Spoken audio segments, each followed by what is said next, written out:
Olá, meus queridos alunos, minhas queridas alunas, tudo bem com vocês? Então, pessoal, sejam todos muito bem-vindos ao meu canal. Para quem não me conhece, eu sou a professora Luciana Marinho, professora de Finanças de Orçamento Público e, conforme eu já havia prometido, vamos então comentar a prova do bloco 6 do CNU. Fizemos já o comentário da prova de Finanças Públicas, a partir de agora a gente comenta a prova do bloco 6, eixo 4 e, conforme eu falei no outro vídeo, a gente vai fazer uma série de vídeos falando de todas essas provas, tá? Então, falamos de finanças públicas, vamos comentar o bloco 6, depois vamos comentar o bloco 7 e também a discursiva do bloco 6, tá? Então, vou fazer um vídeo à parte falando da discursiva.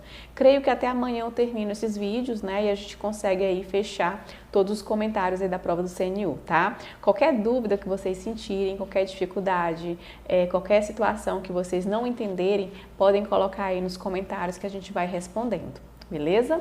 Bom, pessoal, mas para a gente começar falando da prova do bloco 6, né, de vocês do CNU, eu já vou fazendo aqui uma análise rápida. Tivemos poucas questões da nossa disciplina, questões tranquilas de responder, não tinha muita dificuldade, mas o ponto negativo que vocês podem ter sentido, ou seja, uma dificuldade, um desafio que vocês sentiram nessa prova, com certeza é com relação ao enunciado, que estava gigante, um enunciado com muita contextualização, um enunciado com muitos textos, como chegou lá na prova do IPEA, né? A gente viu que a prova do IPEA seguia esse rito, esse processo de ter como é que eu posso dizer, um comentário não, ter o título, ter aquela parte do enunciado muito gigante, tá? Veio contextualizada, conforme eu havia falado para vocês que eu achava que iria chegar realmente contextualizada, veio também com textos, né, e fazendo conexões entre assuntos, o que é mais interessante aí dessa prova. Mas no mais, foi uma prova super tranquila e eu vou responder aqui com vocês vão ver que foi muito tranquila realmente essa prova, tá? Então vamos lá, específica, CNU bloco 6, sem muita discussão agora, vamos então comentar essa prova, vamos lá.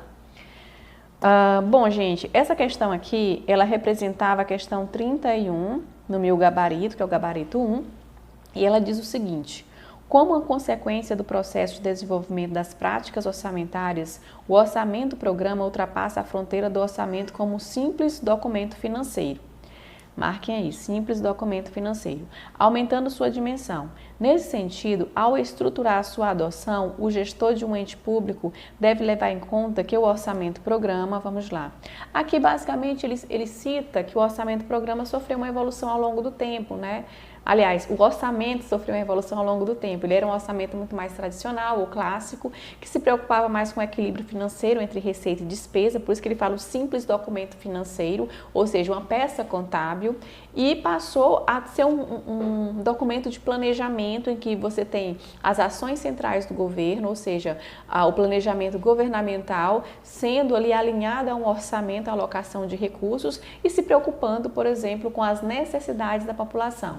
Faz mensuração, tem objetivos, tem metas, ele faz planejamento e no momento de fazer planejamento nós temos um momento ali do orçamento-programa que faz diagnóstico, que faz verificação de como esse planejamento vai ser conduzido. Então tudo isso é verificado porque a preocupação maior ali é com o cidadão, é com a política pública, com eficiência, eficácia e efetividade. Então esse é o orçamento-programa, ele é um orçamento mais econômico, porque ele usa as funções clássicas do orçamento, ele é um orçamento que é muito mais racional, porque ele busca essa questão de mensuração das políticas públicas, através de avaliações de eficiência, eficácia, efetividade, tem indicadores de mensuração. Então toda essa preocupação do orçamento-programa é justamente para as entregas que vai fazer à sociedade, ok? Então é isso, o orçamento-programa ele é uma evolução do orçamento tradicional,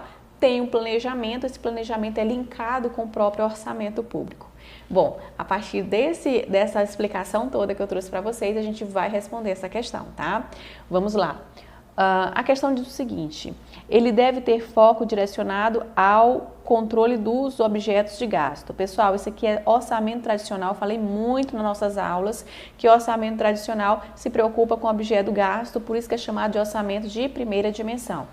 A letra B fala o seguinte: exige a identificação das alternativas viáveis para solucionar os problemas. Perfeito, pessoal. Todo o processo de planejamento passa por essa etapa, justamente identificar quais são as alternativas possíveis para resolver problemas que envolvem ali as possíveis soluções de uma política pública. Tudo começa com um problema, mas eu tenho que verificar as diversas soluções para resolver aquele problema. Por isso que o planejamento ele é linkado com o orçamento.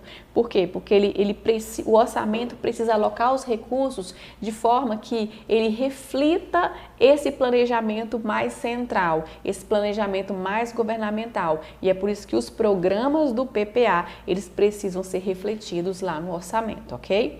Então, a nossa resposta vai ser letra B de bola. Mas qual o erro da C? A C fala o seguinte: é planejado com ênfase no desempenho individualizado das instâncias da estrutura organizacional. Pessoal, o desempenho das estruturas organizacionais é mais o orçamento por desempenho, que se preocupa, por exemplo, com o planejamento dentro das unidades organizacionais, ou seja, dentro da saúde, dentro da educação, dentro da segurança pública. Isso é orçamento por desempenho.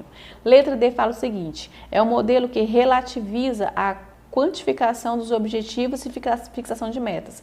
Não tem essa de relativizar, tá, pessoal?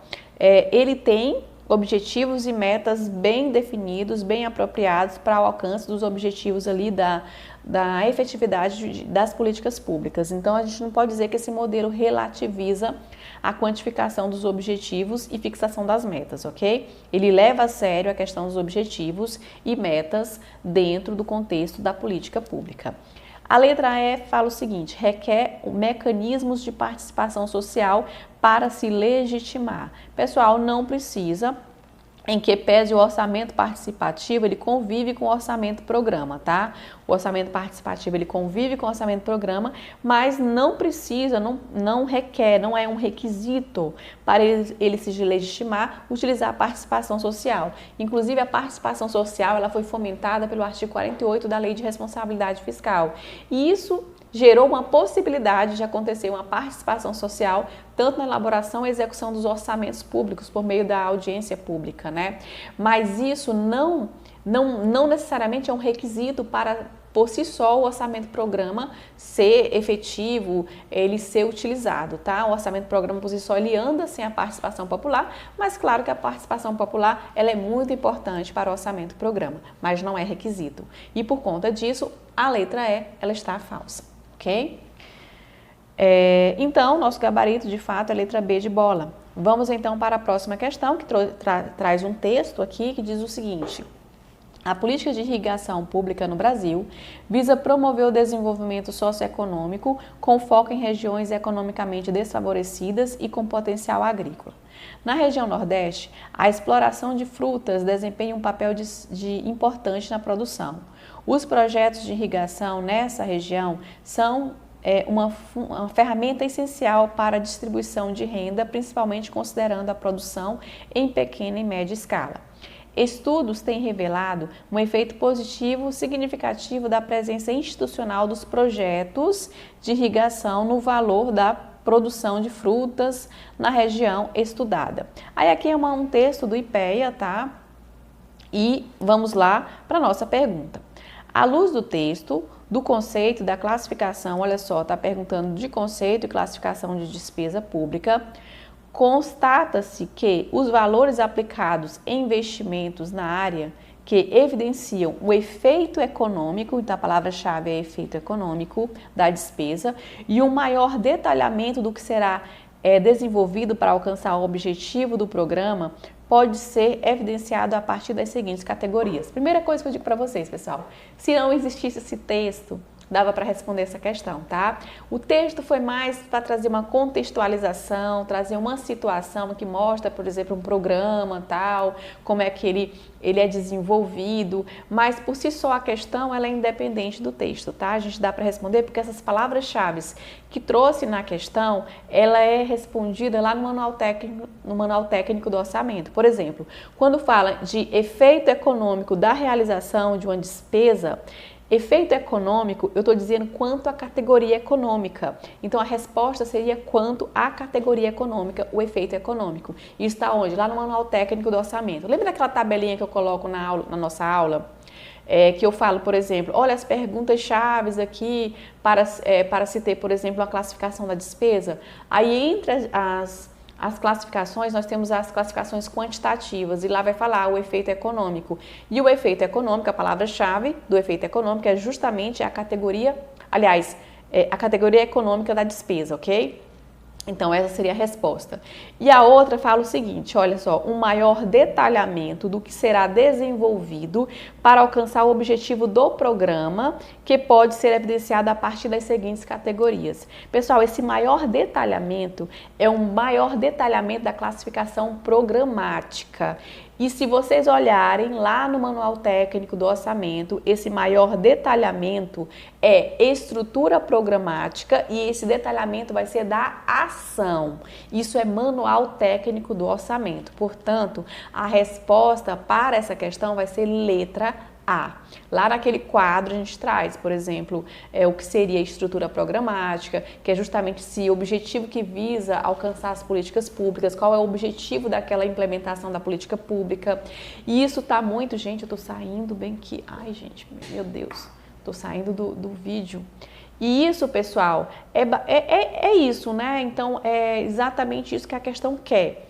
E a ação seria esse detalhamento mesmo de verificar, por exemplo, o que será alcançado, ou seja, qual é o objetivo do programa. E esse detalhamento vai ser feito por meio da ação. Então, a nossa resposta vai ser exatamente a letra A. O que se pretende alcançar com a implementação da política pública, isso é uma classificação programática e o que será desenvolvido para alcançar o objetivo do programa é a ação. Então, e eu falei para vocês que o efeito econômico da realização é a categoria econômica. Então, letra A responde a nossa questão. As outras não faz sentido, porque só tem essa resposta no Manual Técnico do Orçamento. Então, letra A é a nossa resposta. Próxima questão, também com textão enorme, ela diz o seguinte: considere o texto a seguir, que apresenta alguns dados relativos ao plano, ao PLOA da União para 2024. Aí diz o seguinte: o projeto de LOA de 2024 previa despesas de 5,5 trilhões, mas a maior parte é para o refinanciamento da dívida. O salário mínimo previsto foi de 1.421, mas que o valor deve ficar menor em função da variação do INPC. Isso porque a regra de reajuste do mínimo prevê a correção pelo INPC, mais a variação do PIB do ano anterior. Se o INPC cai, o reajuste também é menor. O relator do projeto de LOA acolheu 7.900 emendas parlamentares individuais e de bancadas e de comissões no valor de 53 milhões. As despesas primárias do governo têm um limite de 2 trilhões por causa do novo regime fiscal. A meta fiscal é de zero déficit público, de zero o déficit público. A meta é considerada cumprida se ficar acima ou abaixo de zero. Em 28,8 bilhões. Destaca-se que o orçamento do Ministério do Turismo aumentou mais de 8 vezes e do esporte mais de 4 vezes. Isso porque eles concentram emendas parlamentares. Já o Ministério da Educação terá 112,5 bilhões e o da Saúde 218,3 bilhões, o que, segundo o relator do PLOA, atende os pisos constitucionais dessas áreas. Bom, daqui você termina esse texto, você já fica totalmente estruturado, né? Você fica emocional, a inteligência emocional cai lá para zero. Porque aqui tem muitas informações e vocês, meu Deus, vai perguntar o que com esse texto enorme, trazendo várias informações que são interessantes, são informações, inclusive, que eu acompanho no meu trabalho, tá? Lá no Tribunal de Contas da União, mas para vocês responder a prova, isso aqui só foi mesmo para trazer um desequilíbrio aí emocional em vocês, tá? Porque o texto em si traz algumas coisas que são relevantes, mas a maior parte não vai servir aí para vocês responderem a questão. O que vai servir realmente é o conhecimento de vocês. Vamos lá. Então, vamos fazer essa questão. À luz do texto e dos conceitos e regras das etapas que abrangem o planejamento e execução das despesas públicas, constata-se que, vamos lá, As despesas fixadas no orçamento são alteradas, em geral, por emendas parlamentares ao longo do exercício. Pessoal, ao longo do exercício financeiro, nós temos uma LOA aprovada. Se essa LOA já é aprovada, eu não tenho que falar de emendas parlamentares aqui. Uma LOA aprovada, ela é alterada por meio de um crédito adicional. Então, o crédito adicional é o que altera uma LOA aprovada. Então, não tem essa de dizer que é emenda parlamentar, ok? A letra B. Despesas individualmente fixadas na LOA devem ser ajustadas pela inflação mais a variação do PIB do ano anterior. Aqui está dizendo que despesas individualmente fixadas na LOA devem ser ajustadas pela inflação mais a variação do PIB do ano anterior. Pessoal, quando nós temos a execução do orçamento, por exemplo, as despesas que foram fixadas na LOA vai utilizar a inflação e a variação do PIB que acontecer ao longo do exercício financeiro. Então, letra B de bola não faz nenhum sentido. Letra C. Despesas programadas para o refinanciamento da dívida pública não são passíveis de ajuste. São sim, pessoal, porque os juros da dívida mudam também, então nós podemos ter uma mudança nessa parte da dívida pública e sim as despesas programadas para o refinanciamento, elas são passíveis de ajustes, ok? Então, letra C não responde à questão. Nós podemos ter um problema de dívida pública que eu preciso refinanciar mais a dívida pública porque não vou fazer uma boa rolagem da dívida, né, por conta de problema de disponibilidade de recurso. Então, isso não tem nada a ver também. A letra D diz o seguinte: despesa sujeita ao valor mínimo de aplicação não deve ser objeto de emendas parlamentares. Aqui também, pessoal, não faz sentido, dizendo que o valor mínimo de aplicação não pode ser objeto de emendas parlamentares. Primeiro, vocês têm que lembrar o que não é objeto de emendas parlamentares. Por exemplo, aqui está dizendo que despesas de valor mínimo. Não existe essa questão de eu não posso fazer emendas parlamentares essa despesa. Por quê? Porque as regras de emenda parlamentar vocês encontram lá no artigo 66, parágrafo 3º da Constituição.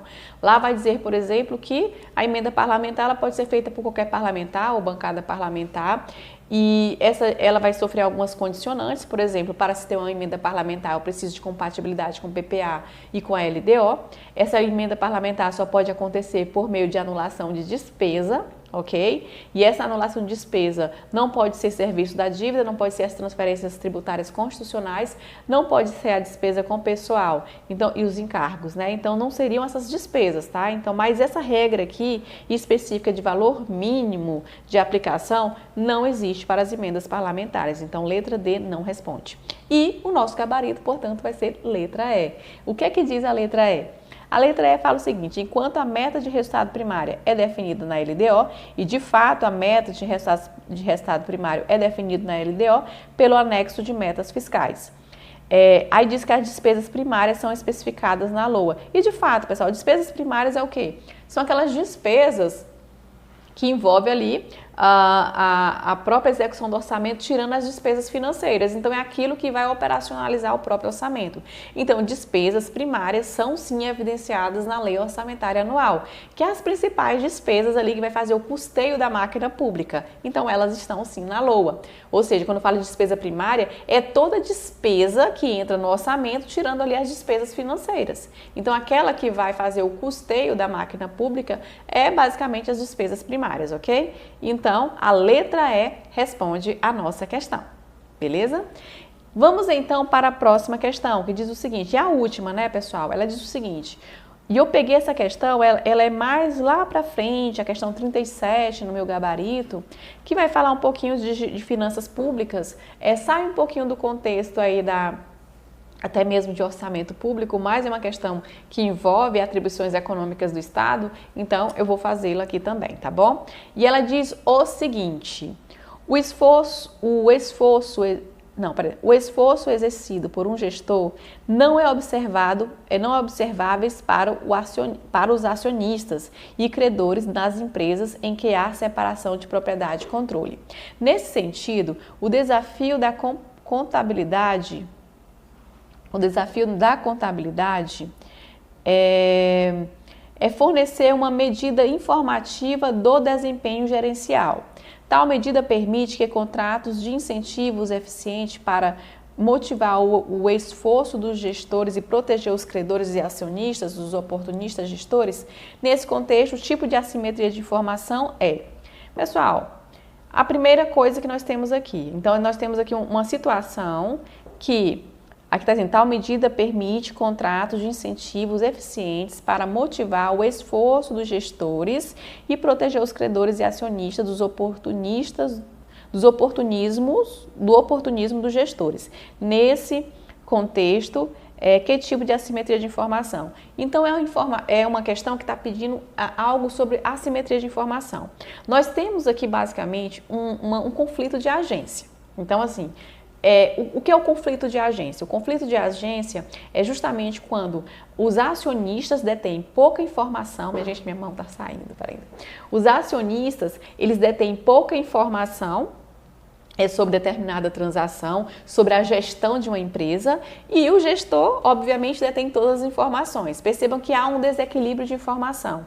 Isso, além de ser assimetria de informação, é um conflito que a gente chama de conflito agência, que a gente chama de agente principal, ou seja, o conflito de agência, que é o gestor detém mais informação, ele vai tomar as decisões, muitas vezes pode ser uma decisão contrária o que é